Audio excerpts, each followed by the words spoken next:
మీతో మాట్లాడినప్పుడల్లా ఒక కొత్త పుస్తకం చదివినట్లే ఉంటుంది. పార్టీ మారింది, జెండాలు మారినాయి, వ్యక్తులు మారిండు. రేవంత్ రెడ్డి వచ్చిన మార్పు అసలు మీరు ఏం ఫీల్ కాలేదా? ఒక్క గుంట భూమి అయినా వెనక్కి తీసుకొచ్చిండ్రా? ఒకటి కాళేశ్వరం విదేశండ్రు, ఒకటి విద్యుత్ విదేశండ్రు. అంటే ప్రజల్ని బోగస్ చేయడానిక? తాను ముఖ్యమంత్రి కావడానిక పొంగులేటి? కాంగ్రెస్ పార్టీ ద్వారా ఆ ప్రయత్నాన్ని ఫుల్ఫిల్ చేసుకున్న తర్వాత అప్పుడు బీజేపీకి ఎక్కువ సీట్లు వచ్చే అవకాశం తెలంగాణ కనబడుతున్నది. మరి వీళ్ళు ఒకరు డోర్ ఒకరు ఎత్తుకున్నారు కదా, మరి అక్కడి నుంచి ఎట్లా వస్తారు? ఇంకా బీజేపీ కాంగ్రెస్ని అడ్డం పెట్టుకొని బీఆర్ఎస్ని చంపేస్తుంది. ఫస్ట్ కవిత అరెస్ట్ తోటి ఒక ఎండుకొచ్చిందో ఇంకా అయిపోయింది. ఇప్పుడు నా వాస్తవంగా చెప్పాలంటే ఆగస్టు తర్వాత ఈ ప్రభుత్వం ఉండదని చెప్పడానికి నాకు కూడా బాధ ఉంది. మీరు చెప్పినట్టుగా ప్రభుత్వం ఏర్పడితే కనుక ప్రజల వైపు నుంచి ఈ రియాక్షన్ ఎట్లా ఉండదు? అవకాశవాదమే రాజ్యం వెళ్తున్నది. ఇప్పుడు లోక్సభ ఎన్నికల్లో కాంగ్రెస్కు 10 సీట్లు రావచ్చని నిన్న వచ్చిన సర్వేలు, బీజేపీకి 4-5 అని వస్తున్నాయి. వెన్నుపోటు రాజకీయాలకే ఇవాళ పట్టం కట్టే పరిస్థితి వస్తున్నది. నమస్తే. తెలంగాణ రాష్ట్ర రాజకీయాలలో చాలా మార్పులు వచ్చినాయి. రాబోయే రోజుల్లో మరిన్ని వస్తాయని కొంతమంది అంచనా వేస్తున్నారు. సరే, అంచనా వేసేవారు రాజకీయంగా చేసే కామెంట్లు వేరు. ఆ వచ్చే మార్పులు ఏమిటి, ఎట్లా ఉంటాయి, లోక్సభ ఎన్నికల తర్వాత ఏమిటి, ఇట్లా రకరకాల అంచనాలు. వీటిలలో రాజకీయ నాయకులు, రాజకీయేతరులు, ఇంటలెక్చువల్స్, ఉద్యమకారులు ఇట్లున్నారు. రాజకీయ నాయకులు అనే మాట మినహాయిస్తే మిగతా మేధావి ఉద్యమకారులు వాళ్ళల్లో తెలంగాణ భావజాల వ్యాప్తి నుంచి రాష్ట్రం ఏర్పడే నాటికి ఆ తెలంగాణ కోసమే పనిచేసిన అతి కొద్ది మంది, 1-2-3లో గాదే ఇన్నయ్య గారు ఒకరు. వారిని అడిగి ఈ 100 రోజుల తెలంగాణ ఎట్లా ఉన్నది, లోక్సభ ఎన్నికల తర్వాత చాలా మార్పులు అంటుంది, ఏం మార్పులు అవి, ఎట్లా ఉంటాయి, ఏమిటి ఇత్యాది విషయాలు మనం తెలుసుకుందాం. నగర్ నమస్కారం. నమస్తే అన్న. అన్న, మీతో మాట్లాడినప్పుడల్లా ఒక కొత్త పుస్తకం చదివినట్లే ఉంటుంది. ఇది నాది కాదు, చాలామంది వ్యక్తం చేస్తున్న అభిప్రాయం. సరే, ఒక్కొక్కరిని అంగీకరిస్తారు, కొందరు అంగీకరించారు. నేను కూడా అదే ఫీల్ అయ్యాను, ఎందుకంటే చాలా కొత్త కొత్త విషయాలు మీరు నా ఇంటర్వ్యూలలోనే చాలాసార్లు మాట్లాడుకున్నాం కాబట్టి చెప్తున్నా. ఇది ముఖస్థుతి కోసము లేకపోతే మిమ్మల్ని ప్రేజ్ చేయాలనో నా ఉద్దేశం కాదు. నేను 100 రోజుల పరిపాలన విషయానికి వస్తే కనుక ఈ 100 రోజులలో రేవంత్ రెడ్డి పరిపాలన ఎట్లా ఉన్నది? అంటే మనం వాస్తవాలు మాట్లాడుకోవాలి కాబట్టి, వాస్తవాల ఆధారంగానే సమాజాన్ని విశ్లేషించాలి కాబట్టి, మీరు అన్నట్టు ముఖస్థుతి కోసం కాకుండా, పొగడ్తల కోసం కాకుండా, స్వప్రయోజనాల కోసం కాకుండా, లేకపోతే ప్రజలని మనం మోసం చేయడానికి కాకుండా ఉండాల్సిన అవసరం. ఎందుకంటే మీడియా అనేది ఈ సమాజంలో ఉన్న 4 వ్యవస్థలలో మీడియా అనేది చాలా ప్రముఖ పాత్ర పోషిస్తుంది. సమాచార వ్యవస్థ అనేది చాలా అత్యున్నతమైనటువంటి బాధ్యత కలిగి ఉంటుంది. ఎందుకంటే మొదటిది లెజిస్లేటర్ వ్యవస్థ, రెండవది ఎగ్జిక్యూటర్ వ్యవస్థ, ఎగ్జిక్యూషన్ పార్ట్ ఉన్నటువంటి వ్యవస్థ, మూడవది జ్యుడిషియరీ, నాలుగవది మీడియా. అంటే ఈ 3 సమాజంలో పూర్తిగా అబాస్పాలైనప్పుడు కళ్ళు తెరిచి కళ్ళు తెరిపించగలిగే ప్రజల గొంతుకగా నిలిచేటువంటి మీడియా కాబట్టి సమాచార వ్యవస్థకి చాలా ప్రాధాన్యత ఉంటుంది. సరే, ఇప్పుడున్న సమాచార వ్యవస్థలో చాలా రకాలు ఉన్నాయి, గందరగోళాలు కూడా ఉన్నాయి. ఇంకా చర్చలో పోకుండా ఇవాళ మనం వాస్తవాల ఆధారంగా మాట్లాడుకున్నప్పుడు నా దృష్టిలో అయితే మీరు 100 రోజుల పాలన మీద అడుగుతున్నారు కాబట్టి, ప్రభుత్వం మారింది కానీ, పాలకులు మారింది కానీ పరిపాలన మారలేదు. పాలన వ్యవస్థ మారలే. పార్టీ మారింది, జెండాలు మారినాయి, వ్యక్తులు మారిండు. సరే, కార్లు కూడా మారొచ్చు, బుగ్గ కార్లు మారొచ్చు, కార్యాలయాలు మారొచ్చు, లేకపోతే వ్యక్తులు మారొచ్చు, అవన్నీ ఉండొచ్చు. కానీ ఈ సమాజంలో ఏదైతే ప్రజలకి ఒక పరిపాలన అనేది ముఖ్యం, పాలకులు ముఖ్యం కాదు, పరిపాలన అనేది ముఖ్యం. పాలనా వ్యవస్థ వేరు, పరిపాలనా వ్యవస్థ వేరు. పాలనా వ్యవస్థ ఎట్లా ఉన్నా కానీ పరిపాలనా వ్యవస్థ కనుక సక్రమంగా లేకపోతే, మనిషి ఆకారం ఎట్లా ఉన్నా కానీ ఆరోగ్యవంతంగా, మనిషి ఆకారం చూసి వీడు ఆరోగ్యవంతంగా ఉన్నాడా లేడా, వీడు బుద్ధిమంతుడా కాదా చెప్పలేము. ఆకారం చూసి చెప్పలేం కదా. ఎట్లా చెప్తాం? వాని యొక్క గుణగుణాలను బట్టి, వానికి ఉన్నటువంటి లోపాలని, మంచి చెడు అనేక విషయాలను పరిశీలించిన తర్వాతనే ఆఖరికి ఏది కాకపోతే అరే వీని డిఎన్ఏ టెస్ట్ చేయమంటాం, లేకపోతే ఇంకేటో టెస్టులు చేయమంటాం, ఏదేదో చేయాలంటాం. ఇవాళ పెళ్ళిళ్ళు చేసేటప్పుడు కూడా టెస్టులు చేసి చూడాలి నాయన అనే కాడికి వచ్చింది సమాజం. కాబట్టి ఇక్కడ కూడా ఏంటంటే పాలకులు మారిండ్రు, పాలనా పార్టీ మారింది, కానీ పాలనా వ్యవస్థలో ఇంకా మార్పులు రాలేదు. ఒకవేళ మార్పులు వస్తే నాకైతే అవపడతలేదు. మీరు ఏదైనా చెప్తే నేను ఒకవేళ నా అవగాహనలో పొరపాటు అయితే నేను సరిదిద్దుకుంటా. అదే ధరణిలో మార్పు అన్నారు, విద్యుత్ మీద, తర్వాత ఇరిగేషన్ మీద శ్వేతపత్రాలు వచ్చినాయి. ఎన్ని లక్షల కోట్ల అప్పు చెప్తున్నారు. జ్యుడిషియల్ ఎంక్వైరీ ప్రారంభమైంది, ఉద్యోగాల భర్తీ ప్రక్రియ ప్రారంభమైంది, ఈ రాష్ట్ర 6 గ్యారెంటీల అమలు ప్రారంభమైంది. అందులో మహిళలకు ఉచిత బస్సు ప్రయాణం వచ్చింది, మొబిలిటీ పెరిగిందని, మునుపటి కంటే ఇప్పటికీ ప్రజలు కొంత మార్పు చూస్తున్నారని ఇత్యాది విషయాలు కాంగ్రెస్ వాళ్ళు చెప్తున్నది, బయట జరుగుతున్న చర్చ. సరే, మీరు చెప్పిన ప్రకారమే ఒక్కొక్కటి విశ్లేషిద్దాం. 6 గ్యారెంటీల రూపంలో ఉన్న 13 గ్యారెంటీలు, అవి వాస్తవంగా చెప్పాలంటే అవి 6 గ్యారెంటీలు కాదు, 13 గ్యారెంటీలు. 6 గ్యారెంటీల రూపంలో ఉన్న 13 గ్యారెంటీల్లో ఏవైతే మీరు చెప్తా ఉన్నారో మహిళలకి ఉచిత ప్రయాణ వసతి కల్పించారు, మంచిది. ఈ ఉచిత ప్రయాణ వసతి కల్పించింది దేని ద్వారా? ఆర్టీసీ ద్వారా, రోడ్ ట్రాన్స్పోర్ట్ కార్పొరేషన్ ద్వారా కల్పించారు. రోడ్ ట్రాన్స్పోర్ట్ కార్పొరేషన్కి జనవరి మాసానికి కానీ ఫిబ్రవరి మాసానికి కానీ ఏదైతే ప్రయాణికుల వసతి సౌకర్యం పెరిగింది, ప్రయాణికుల సంఖ్య పెరిగిందని అంటున్నాం కదా, జనవరి మాసానికి ఆర్టీసీ కట్టాల్సిన డబ్బులు కట్టినరా? ఫిబ్రవరి మాసానికి ఆర్టీసీ కట్టాల్సిన డబ్బులు కట్టినరా? అది కడితే అప్పుడు ఆ స్కీము ప్రభుత్వం ద్వారా అమలైనట్టు. అప్పు చేసి పప్పు కూడి పెట్టడం కూడా, అది కూడా గొప్పతనం అంటే ఎట్లా? కేసీఆర్ అదే పని చేసిండు. మాజీ ముఖ్యమంత్రి 7 లక్షల కోట్ల రూపాయల అప్పులు చేసి విద్యుత్తు లోపం లేకుండా ఇచ్చిండు, రైతు బంధు ఇచ్చిండు, దళిత బంధు ఇచ్చిండు, 8 రకాల రూపంలో ఉన్న అనేక రకాల పెన్షన్లు ఇచ్చిండు. ఏదో సరే రైతులకి ఇంకేదో చేసిండు, ఏవేవో అయినాయి. సరే, కాళేశ్వరం, మిషన్ భగీరథ, మిషన్ కాకతీయ, ఈ 3 పక్కన పెట్టినా కానీ, లేకపోతే సెక్రటరియటు, లేకపోతే యాదాద్రి, ఇటువంటి పక్కన కాంట్రాక్టర్ల రూపంలో కమిషన్ల కోసం ఏర్పాటు చేసిన పథకాలను పక్కన పెట్టినా కానీ, మిగతా 8 రకాల రూపంలో 1,16,00,000 మందికి ఏదైతే బెనిఫిషరీస్ ఉన్నారో దాన్ని కానీ, లేకపోతే ఇంకా ఇతరత్ర ఏదైతే పథకాలను అమలు, కళ్యాణ లక్ష్మి కావచ్చు, రోషిని కావచ్చు, ఇంకా ఇతరత్ర కొత్తగా తీసుకొచ్చిన పథకాలు కావచ్చు, హుజురాబాద్ ఎన్నికల కోసం తెచ్చిన దళిత బంధు కావచ్చు, ఇంకా ఇతరత్ర పథకాలు కావచ్చు. మరి ఇవన్నీ నువ్వు 7 లక్షల కోట్ల రూపాయల అప్పులు చేసి ఒక్క విద్యుత్కే 83,000 కోట్ల రూపాయల అప్పు ఉందని శ్వేతపత్రాల ద్వారా కాంగ్రెస్ పార్టీ వాళ్ళు నిండు సభలో వాళ్ళే చెప్పిండ్రు, అంతే కదా? మరి వాళ్ళని ఏదైతే అప్పులు చేసి పప్పు కూడి పెట్టి పెద్ద గొప్ప పని చేసినావు అని చెప్పుకున్నటువంటి కాంగ్రెస్ గత ప్రభుత్వాన్ని విమర్శించేటప్పుడు మనం ఏం చేస్తున్నామని కూడా చూసుకోవాలి కదా. ఇప్పటివరకు ఆరోగ్యశ్రీ అన్నారు, ఆరోగ్యశ్రీకి గత ప్రభుత్వంలో ఆరోగ్యశ్రీ పాత బిల్లుడే కట్టలేకపోతాండ్రు, ఆర్టీసీకి పాత అప్పులే కట్టలేకపోయినరు. ఇప్పుడు కూడా సిలిండర్లు అన్నారు, సిలిండర్లు ఏం చెప్తాండ్రు? మీరు 950 రూపాయలు ఎంతో కట్టి మీరు తీసుకోండి, తర్వాత మీకు జమ చేస్తా అన్నారు. అరే, నీకు ఇప్పటివరకు 3 ఎకరాల వరకు రైతు బంధు చేయడానికి చేత అయితే లేదు. ఇచ్చారు, అదే 3 ఎకరాల వరకు ఇచ్చిండ్రు, అంతవరకే, దాటలేక మ్యాక్సిమం పడ్డాయి. మ్యాక్సిమం ఏం పడలే, 3 ఎకరాల వరకే పడ్డది. మీరు ఎక్కడికి పోయి మళ్ళీ ఎంక్వైరీ చేయండి, ఎక్కడో అడప పడితే అది పడ్డట్టు కాదు. ఏదో మీలాంటి వాళ్ళకి మీరు తిడతారనో, మీరు జర్నలిస్టులనో మీలాంటి వాళ్ళకి పడ్డాయేమో కానీ రైతులకు ఎవరికి పడలేదు. మేము కూడా గ్రామీణ ప్రాంతాల నుంచి వచ్చి, నాకున్నది వ్యవసాయము, మాకు కూడా పడలే కదా. నాకన్నా కొంచెం ఎక్కువ ఉంది మీకు. మాకు డివిజన్లు ఉన్నాయి కదా. మా మిస్సెస్ పేరు మీద 5 ఎకరాలు ఉన్నది, నా పేరు మీద 4 ఎకరాలు ఉన్నది, నాకు ఇంకా పడలే. 4 ఎకరాలు పడాలి, మరి 5 లోపు పడ్డదాన్ని, 5 లోపు పడ్డది. పల్లె 3 ఎకరాలకే పడ్డది. అది పోయింది.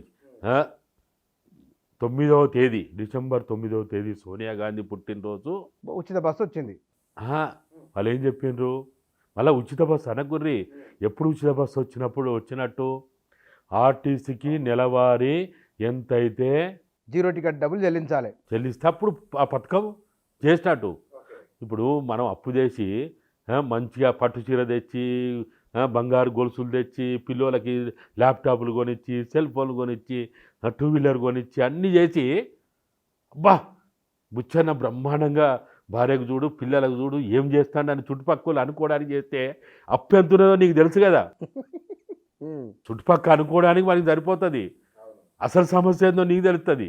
అంటే మీరు అప్పుడు కేసీఆర్ను ఇట్లే అన్నారు, ఇప్పుడు ఈయనని ఇట్లే అంటున్నారు. ఎవరిని మెచ్చుకుంటారు మీరు? నేను మెచ్చుకోవడం కాదు, మేమేమంటున్నామంటే 7 లక్షల రైతులు, ఇప్పుడు రైతులు కానీ ప్రజలు కానీ మీరు ఎప్పుడైతే శ్వేతపత్ర రూపంలో 7 లక్షల కోట్ల రూపాయల అప్పు అయింది, లంక బిందెలు అనుకొని వస్తే కాలి బిందెలు అయింది ఇక్కడ వ్యవహారం అంతా.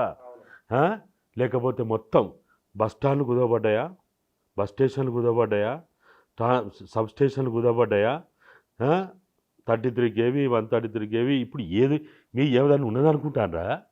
అన్నీ కుదవబెట్టి అసలు 7 లక్షల కోట్ల అప్పు కాదు 10 లక్షల కోట్ల అప్పు పైన మనం ఇప్పుడు రోజు అప్పుల పాలైనాం. అంటే 7 లక్షల కోట్ల కాబట్టి ప్రజలకి, ఆదివాసీలకి, గిరిజనులకి, దళితులకి, చదువుకున్న వాళ్ళకి, చదువురాని వాళ్ళకి, అక్షర జ్ఞానం లేని కూడా ఈ రాష్ట్రాన్ని మన మాజీ ముఖ్యమంత్రి అప్పుల పాలు చేసిండు, సర్వనాశనం చేసిండు అనేది ప్రజలందరికీ అర్థమైంది. అందరికీ అర్థమైన తర్వాత ఇక నువ్వు చెప్పేది ఏం కదా ఆడ, అందరికీ అర్థమైపోయిన విషయమే. ఇంకా మనకి ఎప్పుడు తెలిసింది, మనందరం ఎన్నికల వరకు ఏమనుకున్నాం, శ్వేతపత్రాలు పెట్టేదాకా ఏమనుకున్నాం, ఏదో 4 లక్షల కోట్ల అప్పు అనుకున్నాం. తీరా మొత్తం లెక్కలు తీస్తే అంత వచ్చిందా రాలేదా? కాబట్టి అప్పులు చేసి ఇప్పుడు ఆరోగ్యశ్రీకి అట్లయిందా, సిలిండర్ది అట్లయిందా? అర్థమైంది కాదు, నువ్వు 6 గ్యారెంటీలు నాకు అర్థమైంది. ఈ 100 రోజులలో రేవంత్ రెడ్డి వచ్చిన మార్పు అసలు మీరు ఏం ఫీల్ కాలేదా? మార్పు ఎప్పుడు వస్తుంది ఎరిగినా, కనీసం కొన్ని స్కూళ్ళనైనా దాన్ని మరమ్మతులు చేసి విద్యా వ్యవస్థని బలోపేతం చేస్తే, కొన్ని మండల్ లెవెల్లో ఉన్నటువంటి పిహెచ్సీలు కావచ్చు, జిల్లా లెవెల్లో ఉన్న, తాలూకా లెవెల్లో ఉన్న 30 బెడ్డెడ్ హాస్పిటల్లో, లేకపోతే ప్రైమరీ హెల్త్ సెంటర్లో, లేకపోతే ఇంకా ఇతరత్ర వాటినన్నా కొంత మెరుగు చేస్తే అది. లేక అవినీతి అక్రమాలకి గత ప్రభుత్వం ఏదైతే పూర్తిగా మనం అందరం కాదు, స్వయాన రాహుల్ గాంధీ గారు హైదరాబాద్ కేంద్రంగా ఒక్కసారి కాదు 10 సార్లు చెప్పిండు, హైదరాబాద్ చుట్టుపక్కల సర్ఫకాజ్ భూములు, ఎండోన్మెంట్ భూములు, పైగా భూములు, వక్ఫ్ బోర్డు భూములు, సీలింగ్ భూములు, చెరువులు, కుంటలు, గుట్టలు, కాలువలు ఏదైతే కబ్జాల పాలైందో, దరదత్తమైందో, తన వంది మాగదులకు అప్పచెప్పిండ్రో అవన్నీ తిరిగి వాపసు తెచ్చి ప్రభుత్వ పరం చేస్తాం, ప్రజల పరం చేస్తామని చెప్పిండు. 1 ఎకరం అన్నా, 1 ఎకరం కాదు 1 గుంట భూమి అయినా వెనక్కి తీసుకొచ్చిండ్రా? ఎందుకు తీసుకురాలేకపోయినావు? కారణం ఏంటిది? లోపం ఏంటిది? సాధ్యమవుతుందా? ఎందుకు సాధ్యం కాదు? ఇప్పుడు మీరే ముఖ్యమంత్రి అయినా మీరు చేస్తారా పని? ఖచ్చితంగా చేస్తాం, చట్టబద్ధంగా చేస్తాం, న్యాయబద్ధంగా చేస్తాం, రాజ్యాంగబద్ధంగా చేస్తాం. కక్ష, ఈర్ష, ద్వేషము, అసూయ ప్రభుత్వం ఉంటుంది అవన్నీ చేస్తే ఎందుకుండదు? ఖచ్చితంగా ఉంటుంది. అంటే ఇప్పుడు నువ్వు కాళేశ్వరం మీద విచారణ చేస్తావు, మరి ఎందుకు చేస్తావు? ప్రజలు నమ్మేయడానికా, మోసం చేయడానికా, దగా చేయడానికా? 83,000 కోట్ల రూపాయలు అప్పు చేసిన విద్యుత్ సంస్థ మీద రిటైర్డు జడ్జిలతోటి నువ్వు కమిషన్ ఒకటి కాళేశ్వరం మీద వేసిండ్రు, ఒకటి విద్యుత్ మీద వేసిండ్రు. అంటే ప్రజల్ని బోగస్ చేయడానికా? ఇంకా రిపోర్ట్ రాలేదు కదా, వస్తే నాకు ఏం చేస్తారో తెలియదు. చిత్తశుద్ధి లేకపోతే, దమ్ము ధైర్యం లేకపోతే కమిషన్లు ఎందుకు వేయాలా? చేస్తారు కావచ్చు. అందుకని మేమేమంటున్నామంటే ఇంట్లో గెలవలేనట ఏదో రచ్చ గెలిచిండానంటే ఎవరిని నమ్ముతావు? నువ్వు చిన్నది చెయ్యి, 1 చెయ్యి, 2 చెయ్యి, 3 చెయ్యి. మీరేమో ఇంత పెద్ద ఎజెండా మాట్లాడుతున్నారు. ఇంత పెద్దది అంటలేము. మేము అంటున్నది ఏంటంటే వారు చెప్పిందే మేము అడుగుతున్నాం, వాళ్ళు కొన్ని 100,000 ఎకరాల భూములు ఏదైతే లక్షల కోట్ల విలువైన భూములు ఏదైతే అరాదత్తమైందని వాళ్ళు చెప్పిందో కక్కి వెనక్కి తీసుకొచ్చి ప్రజల ప్రభుత్వ పరం చేస్తామని చెప్పిండ్రో మేము అదే అడుగుతున్నాం. మేము ఒక్క కోరికలు కోరుతలేము. కానీ ఇక్కడ బహుశా మీరే ఎక్కడ అన్నట్లుంది సందర్భం. ప్రభుత్వం ఇవి చేయాలని మీరు అంటున్నారు కదా, నేను మళ్ళీ కేసీఆర్ దగ్గర అది కూడా డిస్కస్ చేద్దాం. లోక్సభ ఎన్నికల తర్వాత రేవంత్ రెడ్డి గవర్నమెంట్ ఉండదు, ఇక్కడ ఒక ఏకనాథ్ షిందే ఉన్నారు, మీరేమో ఎజెండా ఇది మాట్లాడుతున్నాం, ఆ వైపున జరుగుతున్న చర్చ ఒకటి ఉన్నది. బహుశా మీరు కూడా ఎక్కడ మాట్లాడినట్టున్నది. అవును తెలంగాణలో ఏకనాథ్ షిందే ఒకరు ఉన్నారని, అది బీఆర్ఎస్లో ఉన్నారని, బీజేపీలో ఉన్నారని, కాంగ్రెస్, ఇట్లా నానా రకాలుగా వస్తుంది. కాంగ్రెస్లో ఉన్న ఏకనాథ్ షిందే ఎవరు? ఎందుకంటే మహారాష్ట్రలో శివసేనతోని అక్కడ ఏకనాథ్ షిందే గవర్నమెంట్ పడగొట్టింది కాబట్టి స్వపక్షంలో ఉండి, మరి ఇక్కడ కాంగ్రెస్లో ఉన్న ఏకనాథ్ షిందే ఎవరు? బీఆర్ఎస్ బీజేపీలు పదే పదే ఎందుకు ఆ మాట అన్నారు? ఇవాళ నేను ఈ ప్రభుత్వం ఉండాలని కోరుకున్నా, ఉండాలని అంటున్నా, కానీ వాళ్ళు ఇల్లు కాడుతుంటే వానికి లేని సోయి మనకి ఎంతుంటే ఏమొస్తుంది? వాని ఇల్లు, అరే నీ చుట్టూ ప్రళయం వచ్చిందిరా నాయన, నువ్వు నాశనం అవుతున్నావు, మునిగిపోతున్నావు, నువ్వు అక్కడ ఉంటే నువ్వు మొత్తం నువ్వు నెలమట్టం అయిపోతావురా నాయన అంటే కూడా వీళ్ళకి సోయి రాకపోతే, నేను డిసెంబర్ మాసం డిసెంబరు మనకి 1వ తేదీ నుంచి మొదలుకుంటే బీఆర్ఎస్ వాళ్ళ ఇండ్లకి, కాంగ్రెస్ వాళ్ళ ఇండ్లకి ఈరోజు ఏర్పడిన పరిస్థితిని నేను ఇంటింటికి పోయి ఫోన్లు చేసి నా స్వయంగా నేనే వాళ్ళ దగ్గరికి పోయి చెప్పినా వాడు ఎవ్వడు పట్టించుకోలే. మాకు తెలిసినంత మీకు తెలుసా, మా వ్యూహము, మా ఎత్తుగడలు, మా కేసీఆర్, మా రేవంత్ అన్న, వాళ్ళ ముందు మీరు ఎంత అని అన్నారు.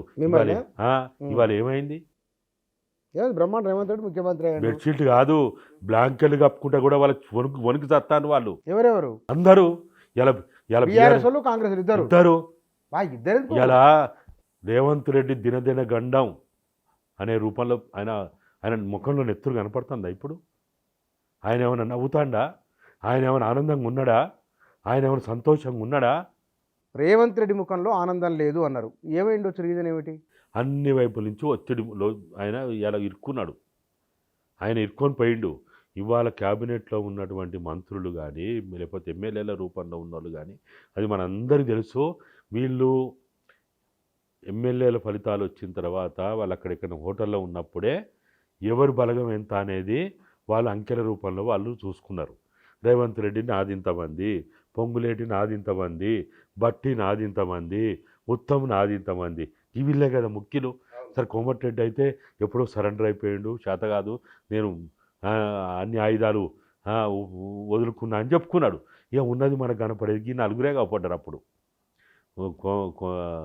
ఉత్తము, బట్టి, పొంగులేటి, రేవంత్, వీళ్ళే కదా మనకు కనపడ్డది. వీళ్ళల్లో నాకు తెలిసిన కాడికి పొంగులేటి శ్రీనివాసరెడ్డి గత 8 నెలలు, అంటే ఆయన కాంగ్రెస్ పార్టీలో సభ్యత్వం తీసుకోకముందు మొదలుకుంటే, ఏదైతే ఖమ్మం సభ ద్వారా రాహుల్ గాంధీ సమక్షంలో ఆయన ఏదైతే పార్టీలో జాయిన్ అయ్యి, ఇది పాదయాత్ర ముగింపు సభలో కదా అక్కడ ఆయన జాయిన్ అయింది. అక్కడ ఆయన ఆ రోజు వరకు ఆయన బీజేపీ తోటి ఏదైతే మన అందరం చూసినాం, బీజేపీలో జైగా కాబోతున్నాను అన్నారు. ఎన్నికల కమిటీ ఒకటి వేసుకున్నారు కదా బీజేపీ వాళ్ళు. ఎన్నిసార్లు ఖమ్మం పోయారు, ఎన్నిసార్లు కూర్చున్నారు, ఖమ్మంలో ఎన్నిసార్లు కూర్చున్నారు, హైదరాబాద్లో ఎన్నిసార్లు కూర్చున్నారు, ఏమేం జరిగింది, ఢిల్లీలో ఏమేమి చర్చలైన మనకు అంతా తెలుసు కదా. ఆయన అప్పుడే చాలా స్పష్టంగా చెప్పిండు బీజేపీ వాళ్ళకి, బీజేపీ ద్వారా కేటీఆర్ ప్రభుత్వాన్ని కూల్చలేము, దాన్ని పడగొట్టలేము, కాబట్టి నేను కాంగ్రెస్ పార్టీ ద్వారా ఆ ప్రయత్నాన్ని ఫుల్ఫిల్ చేసుకున్న తర్వాత అప్పుడు మీరు చెప్పినట్టుగా మీ ఎజెండాలో నేను ప్రయాణం చేస్తా అని ఆయన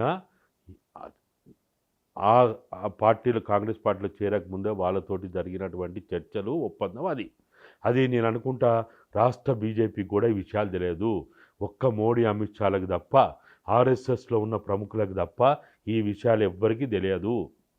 అంటే ఆయన తాను ముఖ్యమంత్రి కావడానికా పొంగులేటి? ఆ రోజు ఆయన కాంగ్రెస్ పార్టీలో రాకముందు ఏ ప్రయత్నాలు జరిగినాయి, ఏ చర్చలు జరిగినాయి, ఏ చర్చల పరంపరలో కాంగ్రెస్ పార్టీలోకి వచ్చిందనేది ఆ రోజు జరిగిన విషయం. అది ఆ కొనసాగింపులో ఆయన అనుకున్న లక్ష్యం నెరవేరింది కదా. బీజేపీ ద్వారా కేసీఆర్ ప్రభుత్వాన్ని కూలగొట్టలేమన్నాడు, అది వాస్తవంగా ఆయన అన్నట్టే జరిగింది, కాంగ్రెస్ ద్వారానే జరిగింది. అయిన తర్వాత ఇప్పుడు ఏంటిదిగా నెక్స్ట్ ఎజెండా ఏంటిది? బీజేపీ తోటి కుదిరిన ఒప్పందం అనేది ఒకటి ఉంది కదా. ఎవరు? పొంగులేటికి బీజేపీ. దాన్ని అమలు చేయాలి కదా. ఈ విషయం మీకెట తెలుసు అంటే ఎందుకు తెలియదు? ఇప్పుడు మాకు ఈ సమాజంలో ఉన్నటువంటి అన్ని రకాల వ్యక్తులతోటి, శక్తులతోటి నేను మంత్రసాన్ని. ఏ తల్లి ఎప్పుడు ప్రసవిస్తుందో, ఏ తల్లి ప్రసవ వేదనలో ఉన్నదో, నవమాసాల్లో ఉన్నదో, 8 నెలల కడుపుతోటి ఉందా, 9 నెలల కడుపుతోటి ఉందా, 7 నెలల కడుపుతోటి ఉందా, ఎట్లా ఉందని డాక్టర్లకే కాదు మంత్రసాలకు కూడా తెలుస్తుంది. నేను నా జీవితాన్ని మొత్తంగా కూడా నేను ఎప్పుడు చెప్తాను, నేను మంత్రసారి పాత్రే పోషిస్తా. మీరు కూడా అప్పుడప్పుడు అంటారు ఎమ్మెల్యే కావచ్చు, ఎంపీ కావచ్చు, మంత్రి కావచ్చు అని. నేను కానని ఎందుకు అంటున్నా, నా క్యారెక్టర్ నాకు తెలుసు, నా పాత్ర నాకు తెలుసు, నేను పోషించగలిగే నా పాత్ర నాకు తెలుసు, నా లిమిటేషన్ నాకు తెలుసు. నేను ఏ పని చేయగలిగితే ఇప్పుడు బుచ్చన చేసే పని ఇన్నయ్య చేస్తాడంటే పిచ్చోడు అవుతాడు. వాడ కూర్చున్న కెమెరామాన్ చేసే పని ఇన్నయ్య చేస్తాడంటే వీడు బుద్ధి లేనట్టున్నది, దమాకు లేనట్టున్నది, వీడు కోతలు కోస్తాడు, కోతలు రాయడు ఉన్నట్టుంది అనుకుంటారు. ఇన్నయ్య ఏది చేయగలుగుతాడో నేను దాదాపుగా ఎమర్జెన్సీ కాలంలో నేను నిర్ణయించుకున్నా. 1975-77లోనే నా జీవితం ఏంది, నా ప్రయాణం ఏంది, నా భవిష్యత్తు ఏంది, నేను ఏం చేయాలి, ఏం చేయొద్దు, ఏం చేయగలుగుతా అనేది అప్పుడే డిసైడ్ చేసుకో. మీరు యంగ్ ఉన్నప్పుడు, నేను దాదాపు హై స్కూల్ స్టాండర్డ్లో ఉన్నప్పుడే నిర్ణయించుకున్నాను. నన్ను చాలామందికి తెలియదు కావచ్చు, 2014లో కూడా కేసీఆర్, నేను అప్పటికి పార్టీలోంచి బయటికి పోయినా, నా కోసం అర్ధరాత్రి 12 గంటల వరకు హన్మకొండ ఎంపీ ఎమ్మెల్యే సీటు ఆపిండు. దాని తర్వాత మన రాములమ్మ 2008లో పార్టీలోకి వచ్చేటప్పుడు కూడా నాకు పార్టీలోకి రమ్మని మీరు జర్నలిస్టుగా అప్పుడు ఉన్నారు, అప్పుడు కూడా నాకు ఆహ్వానం పలికిండు.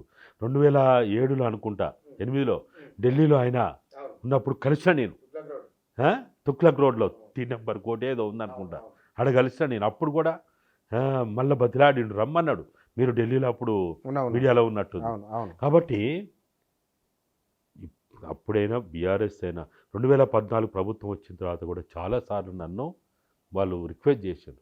కానీ నాకేం చేతద్దు, నేను అదే, నా లిమిటేషన్స్ నాకు తెలుసు, నా పనికి అది, నాకు మంత్రసాని పాత్రే వస్తుంది, ఇంక అదే చేస్తా. కాబట్టి మేము తిరుగుతారు కాబట్టి ఇవన్నీ తెలుస్తాయి.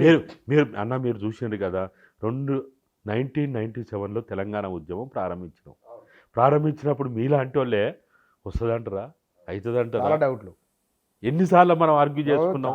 ఢిల్లీలో కూర్చున్నప్పుడైనా ఇక్కడైనా మీరు కాదో ఎందుకు ఎన్నిసార్లు అనలేదు, చాలాసార్లు. అవును, అయిందా లేదా, వచ్చిందా రాలేదా. అట్లనే 2023 ఎన్నికలకు ముందు నేను 6 నెలల ముందు చెప్పిన కేసీఆర్ ప్రభుత్వం పడిపోతుందని. మనం మీ ముందు కూడా ఇట్లా కూర్చొని కూడా చెప్పిన, ఇంటర్వ్యూలో చెప్పిన. అప్పుడు కూడా చాలామంది నమ్మలే. రేవంత్ రెడ్డికే నమ్మకం లేదు. నాతో ఒకసారి పర్సనల్ మాట్లాడినప్పుడు నిజమేనంటావా, అవుతుందంటావా, వస్తుందంటావా అని అన్నాడు. వచ్చింది. ఇప్పుడు మరి ఏకనాథ్ షిండేది కూడా జరుగుతుంది అంటారా మీరు? ఖచ్చితంగా దీంట్లో ఏం అనుమానం లేదు. ఎప్పుడైతే మేము చాలా స్పష్టంగా చెప్పిన, నా అంచనా ప్రకారం భారతదేశంలో పివి నరసింహారావు బీజేపీ అనే పార్టీకి ప్రాణం పోసి పెద్ద చేశాడు. అట్లనే కేసీఆర్ తెలంగాణలో బీజేపీకి ప్రాణం పోసి పెద్ద చేసిండు. ఎప్పుడు కూడా పులిని లేపిన తర్వాత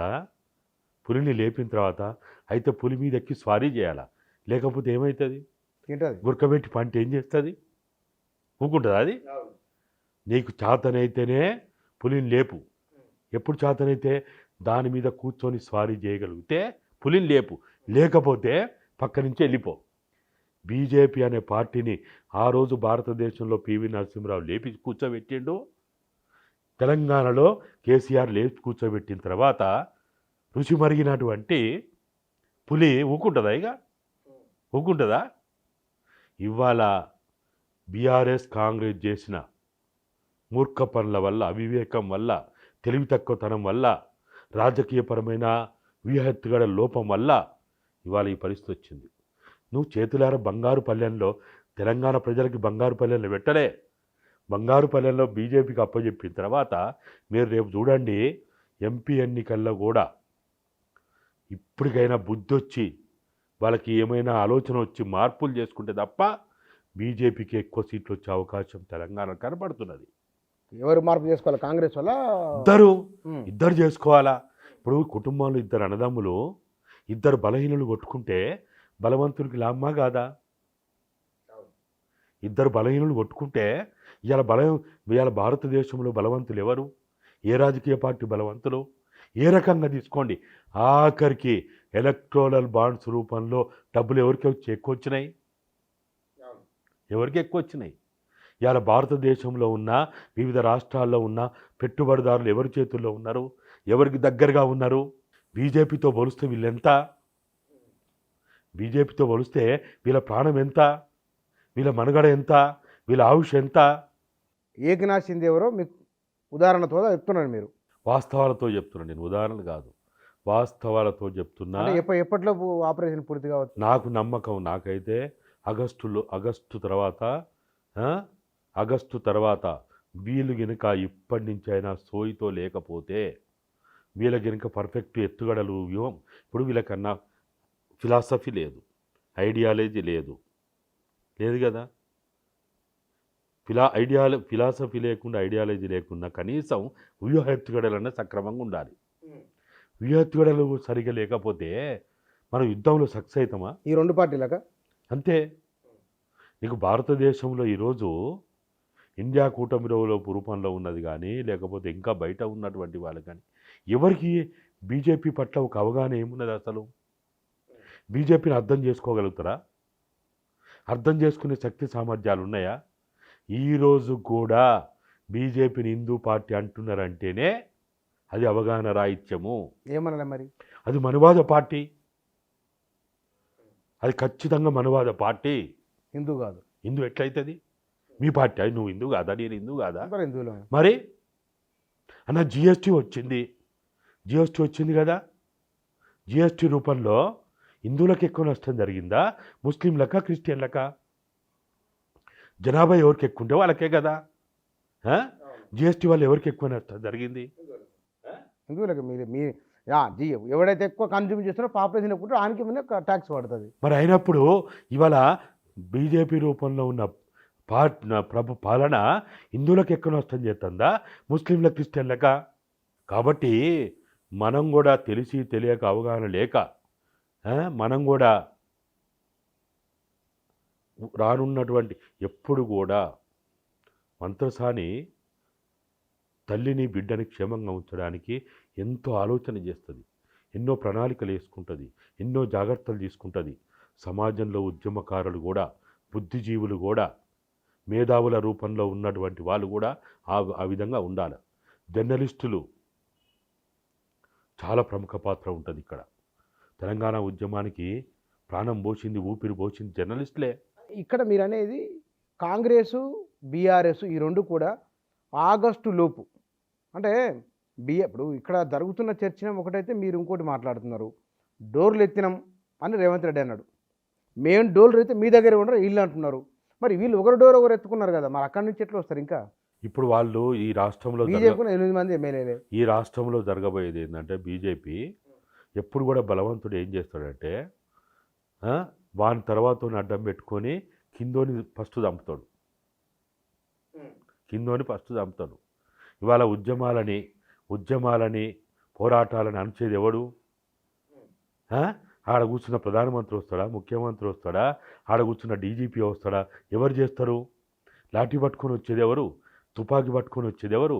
AK-47లు, SLRలు, 303లు ఇవన్నీ పట్టుకుని, టీఆర్ గ్యాసులు పట్టుకొని వచ్చేది ఎవరు? కిందోళ్ళు, మన అన్నదమ్ముల రూపంలో ఉన్న పేదోళ్ళు. వీళ్ళని అడ్డం పెట్టుకునే వాడు దెబ్బ కొడతాడు.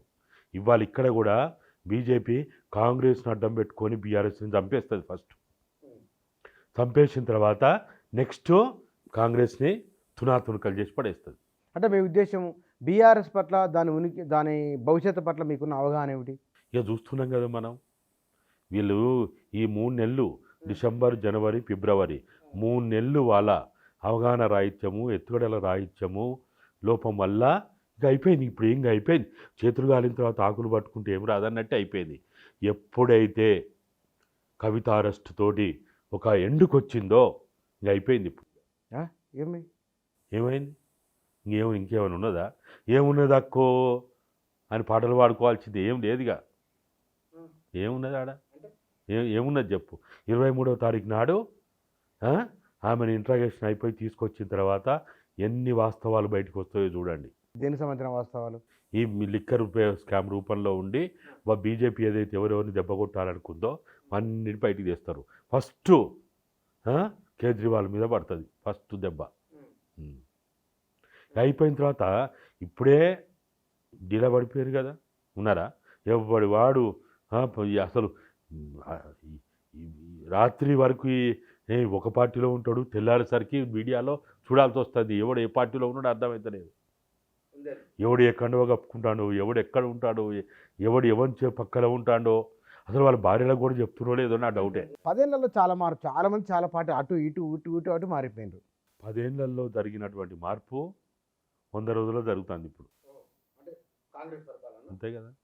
ఇప్పుడు ఏముందన్న, ఏం లేదు. ఇప్పుడు వీళ్ళు అనుకుంటున్నారు కానీ, కాకపోతే ఏంటంటే వీళ్ళు సరే జాగ్రత్త పడదాం, బీఆర్ఎస్లో ఉన్న వాళ్ళందరినీ బీజేపీ వైపు పోకుండా మనం జాగ్రత్త పడదాం అనుకుంటున్నారు. కానీ ఏముంటుందన్న, ఇవాళ కాంగ్రెస్లోకి వచ్చి మళ్ళీ తెల్లారి బీజేపీలో పోడా? ఇవాళ కాంగ్రెస్లో ఉన్న మంత్రులు రేపు పోతలేరా? పోరా? మనం బయట చూస్తలేమా? బయట ఇటువైపు రానికి అటువైపు పోకుండా ఎన్ని రోజులు ఉంటాయి గేట్లు ఎత్తుతావు? నువ్వేమన్నా తాళాలు ఎత్తావా? ఇప్పుడు ఆయన ఏమన్నాడు మనకి, మీరు చాలామంది ఏమనుకున్నారంటే బంగారు తెలంగాణ అంటే బంగారు తెలంగాణ కాదు, బంగారం రూపంలో ఉన్న మనకి హాత్ కడీలు వేసిండని చెప్పిన నేను. ఇనుప కడీలు పోయి హాత్ కడీలు బంగారు కడీలు వచ్చినాయి. ఇనుప కడీలన్నా కరగదీయవచ్చు తొందరగా, బంగారం దాన్ని చేయలేము. ఇవాళ బంగారం కడీలు వేసినటువంటి బీఆర్ఎస్లోనే ఎవడు ఉంటలేడు. దీంట్లో ఉంటాడా? కాంగ్రెస్లో ఉంటాడా? ఎవరుంటారన్నా రేపు ఎవరుంటారు చెప్పండి? అవును, అంటే మీరు నాకు అర్థం కావట్లేదు. మొత్తం అంత అస్థిరత, సంక్షోభం వైపు రాజకీయాలు వెళ్తున్నాయి. ఇప్పుడు మనకు అదే కదా కనపడేది. ఎవడు దీంట్లో ఏమన్నా నీతి, నియమము, పద్ధతి, విలువలు ఏమన్నా ఉన్నాయంటారా? ఎక్కడున్నాయి చెప్పు?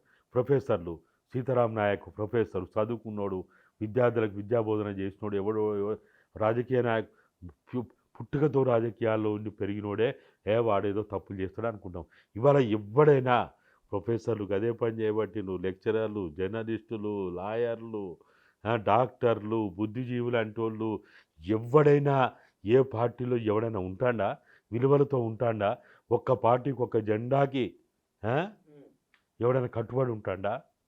ఎవడుంటాడు చెప్పు?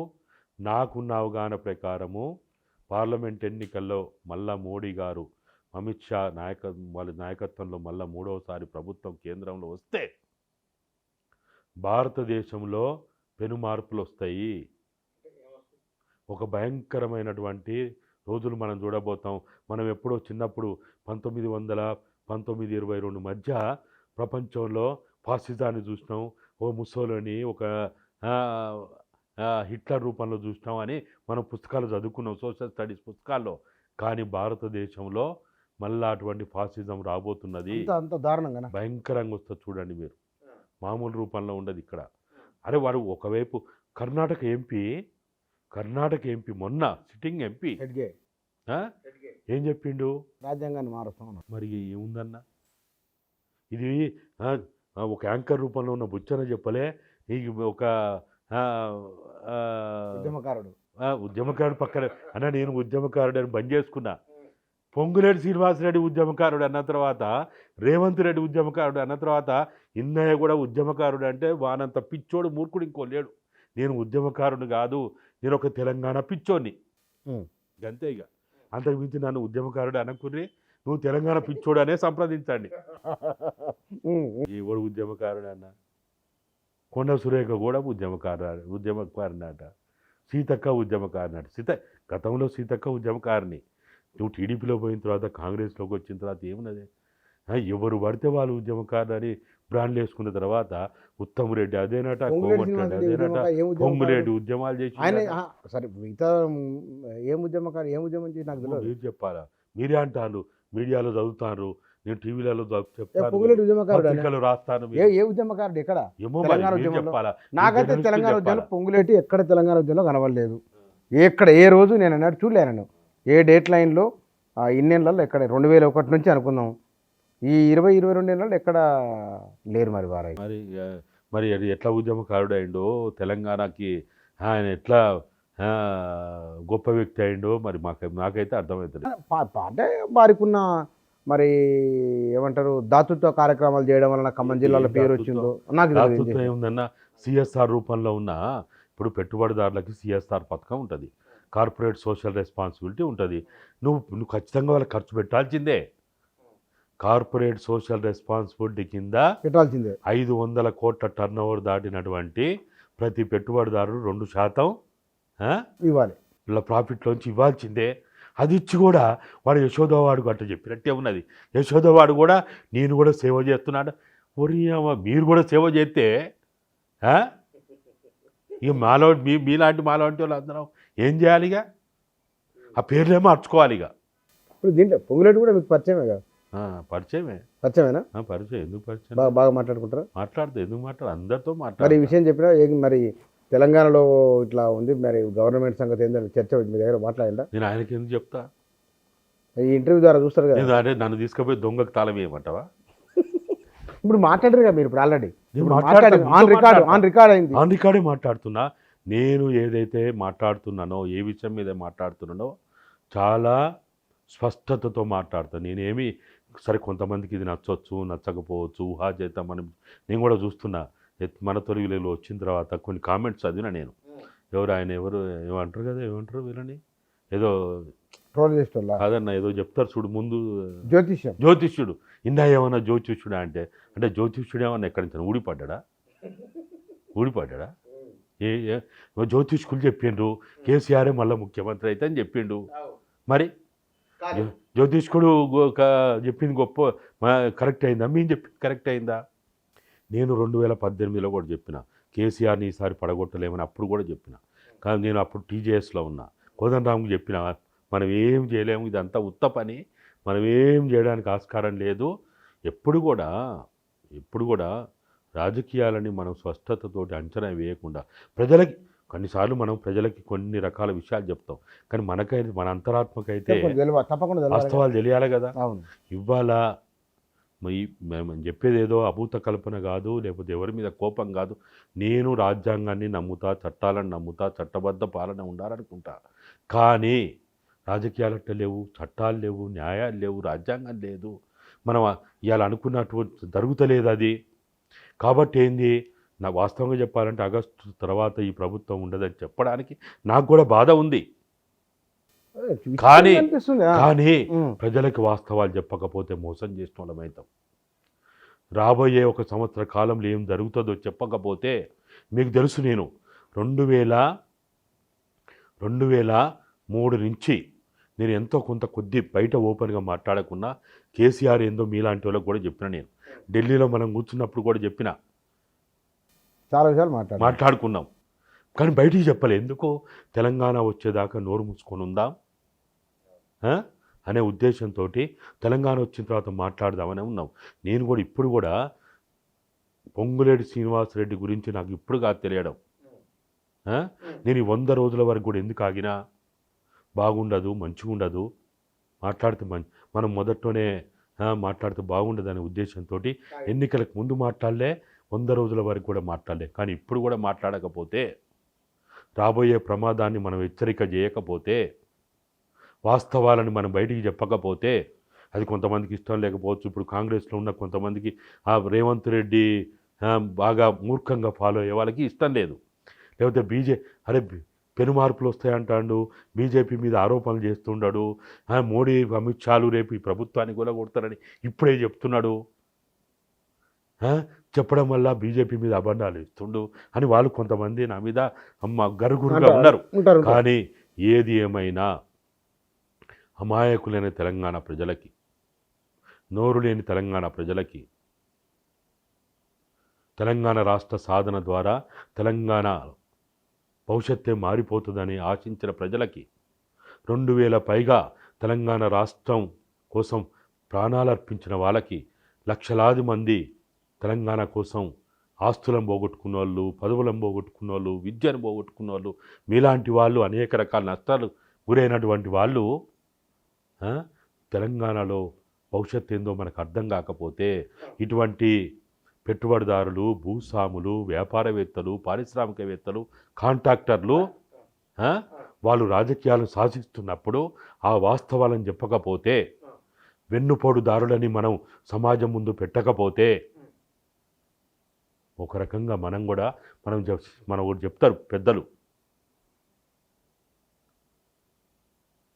నోరుండి వాస్తవాలను మాట్లాడకపోతే మనం కూడా నేరస్తులమవుతాం. నేరమే అధికారమే నేరస్తులు చేస్తుంటే నోరుండి మాట్లాడని ప్రతి వాడు కూడా నేరస్తుడే అవుతాడు. వాస్తవాలు తెలిసినప్పుడు మాట్లాడాల్సిన బాధ్యత మనది. మనమేమో రొడ్డకొట్టుడు కొడతలేము. మనం కానీ మీరు బట్టగాల్చి మీ చేస్తున్నారు ఎందుకు అనకూడదు?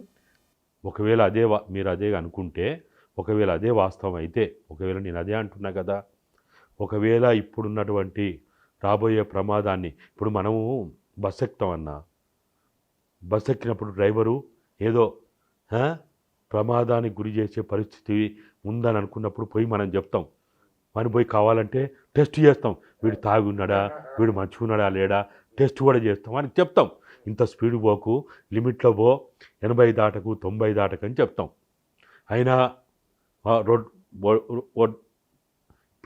ఓవర్ స్పీడ్ పోయింది అనుకో, అప్పుడు ఏమవుతుంది?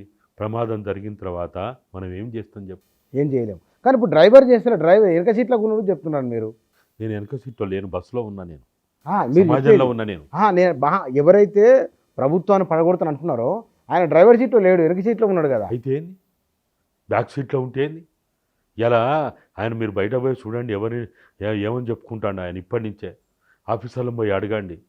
ఆయన ఇప్పుడు నేను చెప్పడం కాదు, మీడియాలోనే ఆయన చెప్పుకున్నాడా నెంబర్ 2 అని చెప్పుకున్నాడు, బహిరంగంగా నెంబర్ 2 అని చెప్పుకున్నాడు. ఇండైరెక్ట్గా ఏం చెప్పుకుంటాడో ఒకసారి కొంత ఆఫీసర్లకు చెప్తున్నాడనా? మీరు పోయి అడగండి, తెలుసుకోండి. తర్వాత జర్నలిజం అంటేనే ఇన్వెస్టిగేటివ్ జర్నలిజం.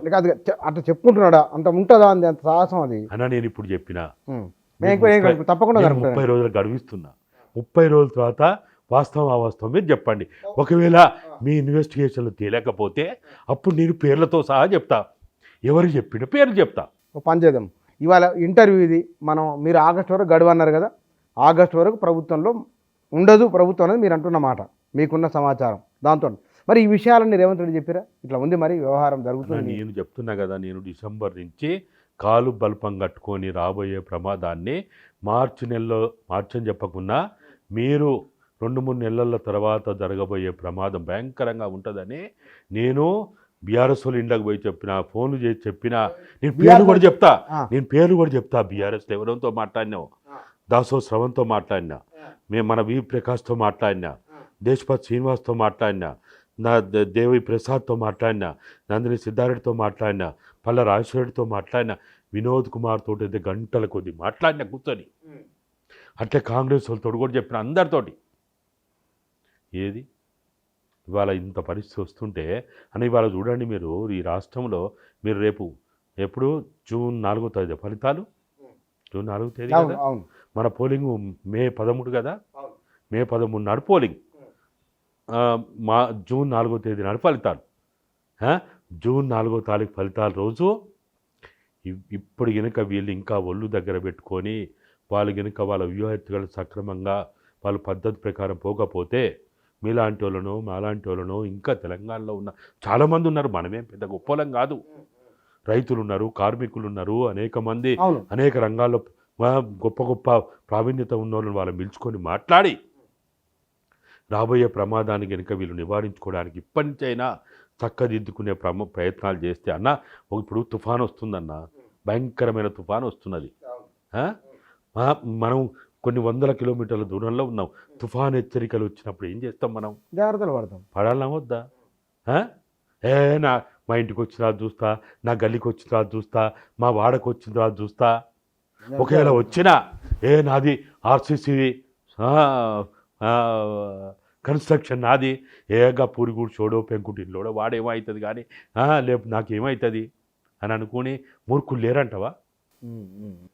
నేనేమంటున్నా, మూర్ఖత్వం వద్దంటున్నా, అహంభావం వద్దు. ఇవన్నీ గుర్తుపట్టలేదంటావా? ఏది అన్న, మీరు కేసీఆర్ గురించి కూడా గట్లే అన్నారు. కేసీఆర్ గురించి మీరు అనకపోవచ్చు. జర్నలిస్టులు చాలామంది కూడా గిట్టనే అన్నారు. యాంకర్ నన్ను ప్రశ్నించినప్పుడు, కేసీఆర్ని కొట్టే దమ్మున్న, ధైర్యం ఉన్న, శక్తి ఉన్న నాయకుడు పుట్టిండంటారా అని కూడా అడిగాడు. పుట్టిండంటాడా అని అడిగాడు నన్ను. ఉన్నడా కాదు, అటువంటి వాడు పుట్టిండంటాడా అని కూడా అడిగాడు. ఏమైంది? ప్రజలు గొప్పోళ్ళు. కాబట్టి నేనేం చెప్పేది ఏంటంటే, ఈ రాష్ట్రాన్ని మనం కాపాడుకోవాలంటే, ఈ తెలంగాణ ఉద్యమ ఆకాంక్ష నెరవేర్చుకోవాలంటే తెలంగాణ అమరుల త్యాగాల యొక్క కనీసం వాళ్ళని ఏమన్నా మనం కీర్తి కిరీటాలు చూసుకోవాలంటే రాబోయే ప్రమాదాన్ని మనం నివారించుకోకపోతే మరి బీజేపీ వస్తే ఉద్యమాకాంక్ష నెరవేరవా, తెలంగాణ అమరుల ఆశయాలు అవును. నెరవేరవా అని మీరు అడుగుతారు కావచ్చు. అవును అవును మీరు అడుగుతారు కావచ్చు, కానీ వాళ్ళ ఎజెండా వేరు. అది భారతదేశ ఎజెండా, ఒక్క రాష్ట్రాల ఎజెండా కాదు. ఆ భారతదేశ మనం ఎందుకు కాంగ్రెస్ను కూడా మనం ఒక స్థాయిలో మనం దగ్గర తీసినాం, తెలంగాణ ఇచ్చిన పార్టీ అని. కనీసం వాళ్ళకు కన్సర్న్ ఉంటుందని. తెలంగాణ ఉద్యమంలో భాగస్వాములైన పార్టీ. తెలంగాణ టీఆర్ఎస్ ఆవిర్భావానికి ముందే వాళ్ళు విదర్భ తెలంగాణ కోసం వాళ్ళు ఒక కమిషన్ వేసిండ్రు, ఓరా కమిటీ వేసిండ్రు. నేను జయశంకరు, నంది ఎల్లయ్య, తర్వాత చనిపోయిన జనార్దన్ రావుని, ఈయన ఎవరు పొన్నా లక్ష్మయ్య మమ్మల్ని ఢిల్లీ తీసుకుపోయిండు. తెలంగాణ గురించి కాంగ్రెస్ ఏఐసిసి ఆఫీస్లో 1999లో మొట్టమొదటిసారి మేము మాట్లాడినాం. మాకు అప్పటి నుంచి కాంగ్రెస్ పార్టీ పట్ల మాకు ఒక కన్సర్న్ ఉన్నది. వీళ్ళకి ఏదో ఒక ఆలోచన ఉంది తెలంగాణ విషయంలో ఉందని అనుకున్నాం. ఒక ఓటు రెండు రాష్ట్రాల కాకినాడ తీర్మానం కంటే బీజేపీ జంట ముందే వాళ్ళు ఓరా కమిటీ వేసిండ్రు. కాబట్టి కాంగ్రెస్తో మా జర్నీ ఇప్పుడే కాదు, ఇదేదో రేవంత్ రెడ్డి వచ్చిన తర్వాత కాదు. కానీ ఒకవేళ పరిస్థితులు నాకుంటే డౌట్, మళ్ళీ లాజిక్స్ ఇక్కడ కుదరట్లేదు. అదే అనేది 8 మంది ఎమ్మెల్యేలు బీజేపీ ఉన్నారు. పొంగులేటి శిబిరం ఎంతమంది ఉంటారు అనుకుంటే? నాకున్న బలమైన అంకె, నేను కూర్చోమంటే కూర్చుంటారు, లెమ్మంటే లేస్తారు, అర్ధరాత్రి కూడా భార్య పిల్లలకి చెప్పకుండా కూడా లేచి వస్తారు అనే అటువంటి వాళ్ళు 12 మంది ఉండని ఆయన పైకి ఆయన చెప్పాల్సిన వాళ్ళకి చెప్తాడు. 12 మంది పొంగులేటి చెప్పాల్సిన అంటే ఎవరో మరి వాళ్ళు ఎవరో ఉంటాయి సార్, ఎవరికి తెలియదు. ఓకే అనుకుందాం. మరి ఈ 12 మందితో ప్రభుత్వాన్ని పడగొడతారా? పడగొట్టాడు. కానీ ఇప్పుడు చంద్రబాబు నాయుడు ఎంతమందితో పడగొట్టాడు? ఉంది పడగొట్టిన ఆలోచన లేదట ఫస్ట్. అసలు అది ఎట్లా, అదేంది వైస్రాయ్ హోటల్ ఇప్పటికి చెక్కు చేరలే.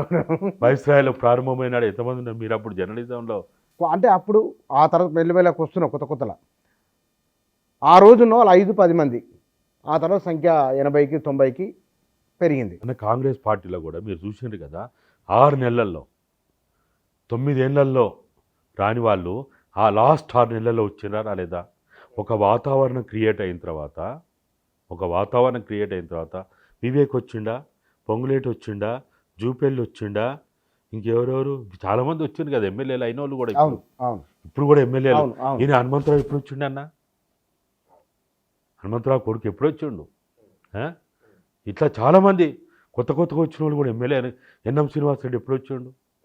ఎమ్మెల్యే అయింది కదా. తర్వాత ఇది కరెక్టే, కానీ రాజకీయాలలో ప్రజలు ఈ మార్పులు గమనించరంటారా? ప్రజల వైపు నుంచి రియాక్షన్ ఎట్లా ఉండొచ్చు? ఇదే జరిగితే కనుక, ప్రభుత్వం పడిపోతే కనుక, మీరు చెప్పినట్టుగా ప్రభుత్వం ఏర్పడితే కనుక ప్రజల వైపు నుంచి ఈ రియాక్షన్ ఎట్లా ఉండవచ్చు? అంటే వాస్తవంగా చెప్పాలంటే మీరు అన్నది ఎప్పుడైతే 1984లో ఎన్టీఆర్ని నాదెండ్ల భాస్కరరావు శ్రీనివాసరెడ్డి రూపంలో కూలగొట్టినప్పుడు ఉన్నటువంటి సమాజంలో చలనం, అటువంటి ఒక ఉద్యమాల ప్రేరణ, లేకపోతే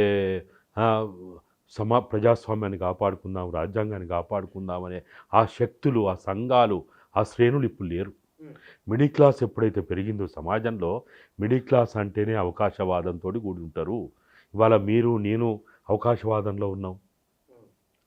అప్పుడప్పుడు ఏదో మనలో చలనం వచ్చి అరే ఇట్లనా అట్లనా అని మళ్ళీ మనం కన్ను నలుచుకొని అరే ఇట్లా చేస్తే తప్పు, అట్లా చేస్తే తప్పు అంటున్నాం. కానీ పొద్దున్న లేచిన కాంచి మిడిల్ క్లాస్ అంతా, భారతదేశంలో ఎప్పుడైతే గ్లోబలైజేషన్ వచ్చిందో మిడిల్ క్లాస్ పెరిగింది. మిడిల్ క్లాస్ పెరిగిన తర్వాత అవకాశవాదం పెరిగింది. గతంలో చాలా వాదాలు ఉండేవి, మీకు కూడా తెలుసు. కులవాదం అని ఉండేది, మతవాదం అని ఉండేది, అతివాదం ఉండేది, మితవాదం ఉండేది, భౌతికవాదం ఉండేది, భావవాదం ఉండేది. ఇవాళ అన్ని వాదాలు పోయినాయి, అవకాశవాదమే రాజ్యం వెళ్తున్నది. కులవాదం ఉన్నదా? మతవాదం ఉన్నదా? అసలు చర్చ కూడా నిజమే. అసలు ఏ వాదాలు ఎక్కడ కనిపిస్తలేదు, ఎక్కడ ఏ కోశాలు ఎక్కడ భూతందం వెంట దొరుకుతలేవు. అవకాశవాదం రాజ్యం వెళ్తున్నది. ఇప్పుడు లోక్సభ ఎన్నికల్లో కాంగ్రెస్కు 10 సీట్లు రావచ్చని నిన్న మొన్న వచ్చిన సర్వేలు, బీజేపీకి 4-5 అని వస్తున్నాయి. అన్న మీరన్న లెక్కల ప్రకారమే జరగాలంటే చాలా మార్పులు రావాలి ఈ నెల 2 నెలల్లో. ఎందుకంటే మే 13 పోలింగు. మే 13 అంటే ఇవాళ ఎంత 19 మార్చి మార్చి ఏప్రిల్ 19 అంతే ఒకటే నెల మధ్యలో ఉన్నది. సుమారు దాదాపుగా 50 రోజులు ఉన్నది. 50 రోజుల్లో కనీసం 30 రోజుల్లో కనుక వాళ్ళు పెనుమార్పులు చేసుకొని శత్రువు మిత్రువు అయ్యి ప్రధాన శత్రువుని కొట్టడానికి అప్రజాస్వామిక అప్రధాన శత్రువులంతా కలవాలి. అంటే ఎవరు కేసీఆర్ బీఆర్ఎస్ కలవాలి, ఇక్కడ కాంగ్రెస్ అందరు కలవాలి. అందరు కలవాలి. వాళ్ళిద్దరే కాదు, సమాజంలో ఉన్న అనేక శక్తులు వ్యక్తులు శ్రేణులు ఉన్నాయి. అనేక పార్టీల రూపంలో, సంఘాల రూపంలో, సమాజంలో అనేక కులాల రూపంలో ఉన్నాయా, మతాల రూపంలో ఉన్నాయా, అనేక సిద్ధాంతాల రూపంలో ఉన్నాయా, అనేక ఉన్నాయి కదా. ఎప్పుడు కూడా ఒక ప్రధాన శత్రువుని, ఒక ప్రధాన మనకు నష్టం చేస్తారు అనుకున్న వాడిని మనం ఒంటరి వాడిని చేయకపోతే మనం నష్టపోతామనే అవగాహన రానంతకాలం మనకు ఇంతే అవుతాం. ఇప్పుడు ఏమైందన్న చూడండి, మనం చూస్తున్నాం కదా, కులాలు విడిపోయినాయా, కులాల్లో ఉన్న ఉపకులాలు విడిపోయినాయా, ఎవరైనా కలిసిన్నారా, పలకరించుకుంటానరా? 1000 మంది కూడా పక్కన పెట్టు, వీడు మీటింగ్ మిలితే వాడు పోడు, వాడు మీటింగ్ మిలితే వీడు రాడు. ఇది ఒక దశనేమో మరి పెద్ద మార్పుకు ముందేమన్నా. కాబట్టి మనువాదం కోరుకున్నది ఇదే. ఏ మనువాదం అయితే ఏదైతే కోరుకున్నదో కులాలను విభజించాలి, ఉపకులాలను విభజించాలి, ఎవ్వని కానివ్వకుండా చేయాలి అనేదైతే కోరుకున్నదో ఇవాళ మనందరం అదే చేసి పెట్టినాము. దీంట్లో మనందరం తప్పే చేసినాం, మనం కూడా ఒప్పుకోవాలా. మనం ఇంకా విర్రవిగుడు తనమొద్దు. మనం తప్పు చేసినామని ఒప్పుకున్నోడు గొప్పోడు. తెలంగాణ రాష్ట్ర సాధన తర్వాత మనం వాస్తవాలు మొదటి రోజు నుంచి మాట్లాడకపోవడం, తెలంగాణ వచ్చేదాకా కేసీఆర్ గురించి మనం మాట్లాడలే. ఆయన గురించి అన్ని గొప్పగానే చెప్పినాం, కీర్తి కిరీటాలకు మనం చూపించినాం. సోనియా గాంధీని తిడితే కూడా మనం మెచ్చుకున్నాం. బజారు కీర్తి అన్నాము, ఆయన ఎన్ని మాటలు మాట్లాడినా అవన్నీ మనకు చాలా ఇనసొప్పుగా ఉన్నాయి. ఆ రోజు బూతులు తిడితే కూడా ఇనసొప్పుగా ఉన్నాయి ఆ రోజు. కానీ వాస్తవాలని మాట్లాడాల్సిన సమయంలో మాట్లాడకపోతే సమాజంలో రేపు 2000 జూన్ తర్వాత 24 జూన్ తర్వాత రాబోయే ప్రమాదం భారతదేశానికి మనం కనుక ఇప్పటి నుంచి మాట్లాడకపోతే కొంత వినడానికి చూసే వాళ్ళకి మీరు అన్నట్టు జ్యోతిష్యం అనిపించవచ్చు, అభూత కల్పన అనిపించవచ్చు, మూర్ఖత్వం అనిపించవచ్చు, పిచ్చోడు అనుకోవచ్చు. నేను అందుకనే అంటున్నా, నేను మొదటి నుంచి చెప్పిన 1997లోనే చెప్పిన, నేను తెలంగాణ పిచ్చోడే సమాజాన్ని మారుస్తాడన్నా. బుద్ధిజీవులు ఎవరు మీరు తెలంగాణ నిజంగానే తిరిగి దానికి ఉంది. మీరు ఉద్యమకారులని మేమంటే మీరే పదం మీరు అంటున్నారు. కానీ ఇక్కడ తెలంగాణ రాష్ట్ర రాజకీయాలలో జరిగిన ఒకనొక మార్పు, ఆ మార్పును ముందు కేసీఆర్ ఎందుకు ఓడిపోయినారో వాళ్ళు సరిగా రివ్యూ చేసుకుంటున్నారా? చేసుకుంటే ఇట్లా ఎందుకు ఉంటుందన్న? గెలిచిన ఆయన చేసుకుంటలేడు, ఓడిన ఆయన చేసుకుంటలేడు, అది వచ్చింది బాధ. గెలిచిన ఆయన ఏం చేసుకోవాలి? గెలిచిన ఆయన కూడా చేసుకోవాలి. నేను ఎట్లా గెలిచినా, ఏ కారణం వల్ల గెలిచినా, ఏ మాటల వల్ల గెలిచినా, ఏ నమ్మకాల వల్ల గెలిచినా, ఏ ఆకాంక్షల వల్ల గెలిచినా ఆయన రివ్యూ చేసుకోవాలి, పిలుచుకోవాలి అందరినీ. ఓడిన ఆయన నేను ఇట్లా ఓడిపోయినా అని చేసుకోవాలా? దేనివల్ల ఓడిపోయినా రివ్యూ చేసుకున్నారు కదా. అవేం రివ్యూలు అన్న, భజన పనులు ఆడొత్తిరి జిందాబాదులు మూర్దాబాదులు భజన చేసే మధ్యాహ్నం పెట్టిన భోజనం తింటిరి పోతురి. ఏమున్నది ఆడ? 50 పైరవులు ఉంటే మాట్లాడుకుంటుంది, పదవుల కోసం మాట్లాడుకుంటారు, పోతురు. అవి రివ్యూలా? అయ్యా అన్న రివ్యూలు అంటే అవి రివ్యూలు కాదు, ముఖస్థుతి రివ్యూలు వద్దన్నా. ఇప్పుడు నేను చెప్తున్నా, బహిరంగంగా చెప్తున్నా, నేను ఓపెన్గా చెప్తున్నా, మేము కూడా తెలంగాణ రాష్ట్ర సాధన సమయంలో కానీ రాష్ట్రం వచ్చిన తర్వాత కానీ ఎప్పటికప్పుడు విషయాలు చెప్పడంలో పొరపాటు చేసినాము అని మేము ఓపెన్గా ఒప్పుకుంటున్నా. ఒప్పుకోవడం తప్పేముందన్నా? అంటే ఒప్పుకొని చెప్తున్నారు కదా. తెలంగాణ రాష్ట్ర రాజకీయాలు ఎటువైపు వెళ్ళొచ్చు, ఎక్కడ ఆగొచ్చు, ఏ మార్పు ఉండొచ్చు. వెన్నుపోటు రాజకీయాలకే ఇవాళ పట్టం కట్టే పరిస్థితి వస్తున్నది. ఈ వెన్నుపోటు రాజకీయాలను గనుక మీరు అన్నట్టు మరి ప్రజల్లో చలనం లేదా, ప్రజల్లో తిరుగుబాటు రాదా, ప్రజలు గనుక మరి ప్రజలు తలుచుకుంటే ఏదైనా జరుగుతుంది కదా. రాదనుకున్న తెలంగాణ తెచ్చుకున్నాం, ఓడగొట్టలేమనుకున్న కేసీఆర్ని ఓడగొట్టగలిగినాం. ఇవైతే మన కళ్ళ ముందు నిజాముని వెళ్ళగొట్టినామా, నిజాం పాలన మనం అంతమంది ఇచ్చినామా అని పక్కన మనం ఎవరో మన తరం చూడలే. మన తరం అయితే ఈ రెండు చూస్తాయి కదా. రాదనుకున్న తెలంగాణ నవ్వుల పాలైన తెలంగాణ, అది మిరాకిల్ తెలంగాణ రావడం. భారతదేశ చిత్రపటంలో ఒక రాష్ట్రం, తెలంగాణ అనే రాష్ట్రం చూడలేమనుకున్న దాన్ని తెచ్చినవా అన్న మీకు తెలుసు కదా. అప్పుడు ఉమ్మడి ఆంధ్రప్రదేశ్, ఇప్పుడు ఏదైతే తెలంగాణ శాసనసభలో తెలంగాణ పదాన్ని ఉచ్చరించడానికి వీల్లేదని యనమల రామకృష్ణుడు ఆ రోజున స్పీకర్ ప్రతిభా భారతి రూలింగ్ ఇచ్చారు. ఇవాళ మనం ఉన్నామా, వాళ్ళు ఉన్నారా కదా? సాధించినమా లేదా? ప్రజలు తలుచుకుంటే ఏదైనా అయితే మీరు అన్నట్టు మీరు ఏదైతే ఇప్పుడు అన్నారో, ఇప్పుడు ప్రజల్లో చరణం లేదా, ప్రజలు తిరుగుబాటు రాదా, ప్రజలు ఊకుంటారా, ఈ వెన్నుపోటు రాజకీయాలకి చూస్తూ ప్రేక్షకులు లెక్క ఊరుకుంటారా అనేది ఏదైతే అన్నారో, ఊకోవద్దనేదే నా కోరిక. ఊకోవద్దనే దానికి మాట్లాడుతున్న ఈరోజు నాకు తెలుసు. ఇట్లా మాట్లాడడం వల్ల నేను ఎంత నష్టపోతున్నా కూడా తెలుసు నాకు. ఈ ప్రశ్న నేను అడగాల్సిన అవసరం మీరేనరా? నేను ఎంత నష్టపోతున్నా తెలుసు. ఎన్ని రకాల ఒత్తిళ్ళు వస్తాయో కూడా తెలుసు. ఎన్ని రకాల నిందలు వస్తాయో తెలుసు. వ్యక్తిగతంగా నష్టపోతా, కుటుంబ పరంగా నష్టపోతా, ఆశ్రమ పరంగా నష్టపోతా, రాజకీయంగా కూడా నన్ను అబాస్ పాలు చేయాలని చూస్తారు. అన్ని రకాలుగా చూస్తారు. కానీ నేను ఎప్పుడో నా జీవితాన్ని వాస్తవాల మీద ఆధారపడి బతకాలనుకున్నా కాబట్టి నేను ఈ రోజు కనుక ఈ విషయాలు మాట్లాడకపోతే నేను కూడా తప్పు చేసినవా నైతా అనే ఉద్దేశంతో నేను బలైనా పర్వాలేదు, నేను నష్టపోయినా పర్వాలేదు, కానీ నేను మాట్లాడడానికి కోసమే మాట్లాడుతున్నా.